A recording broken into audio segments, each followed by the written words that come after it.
പ്രിയമുള്ളവരെ, Thiruvananthapuram city complete വെള്ളക്കെട്ട് ആയിട്ട് ആകെ നാശമായി കിടക്കുക.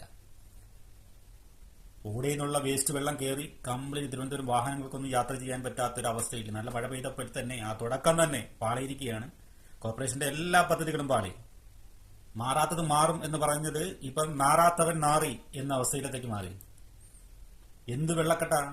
ഇതിന് മുമ്പും ഈ തുടക്കത്തിൽ ഇങ്ങനെയാണെന്നുണ്ടെങ്കിൽ ഇത് മുമ്പോട്ട് പോകുമ്പോൾ നല്ല മഴയാകുമ്പോൾ തിരുവനന്തപുരം സിറ്റിയിലെ അവസ്ഥ എന്തായിരിക്കും?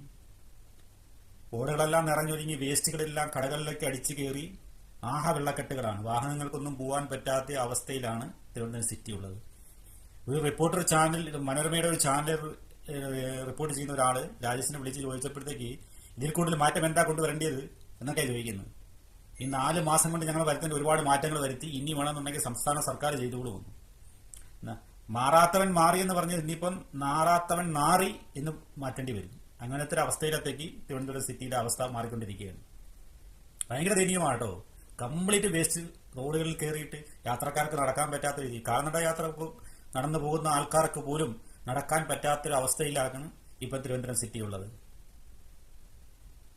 സമയം മഴയ്ക്ക് മുമ്പായിട്ട് ഈ വേസ്റ്റുകളെല്ലാം കോരി ക്ലിയർ ആക്കിയിരുന്നുണ്ടെങ്കിൽ ഇത്രയും പ്രശ്നങ്ങളുണ്ടായിരുന്നു. ഓടയിൽ കൂടി വെള്ളം പോയെങ്കിൽ മാത്രമേ ഈ മഴവെള്ള കെട്ടവിടെ പരിഹരിക്കാൻ പറ്റൂ. അതുപോലും ചെയ്യാതെ എന്ത് ജനങ്ങളെ ബുദ്ധിമുട്ടിക്കാനായിട്ട് ഇങ്ങനത്തെ കുറെ ആൾക്കാർ ഇറങ്ങി തിരിച്ചു കഴിഞ്ഞാൽ എന്താ ചെയ്യും? മാറാത്തവൻ മാറി, നാറാത്തവൻ നാറും എങ്ങനൊരു അവസ്ഥയിലെത്തേക്ക് മാറിക്കൊണ്ടിരിക്കുന്നു. നല്ല കാര്യം. വോട്ട് ചെയ്യുക, കുത്ത് വിജയിപ്പിച്ച ആൾക്കാർക്കൊക്കെ വളരെ സന്തോഷമാവും. വീണ്ടും വീണ്ടും കുത്തുക, അപ്പോഴത്തേക്ക് എല്ലാം റെഡിയായിക്കോളും. ഓക്കെ, എല്ലാവർക്കും നമസ്കാരം. വീണ്ടും കാണാം.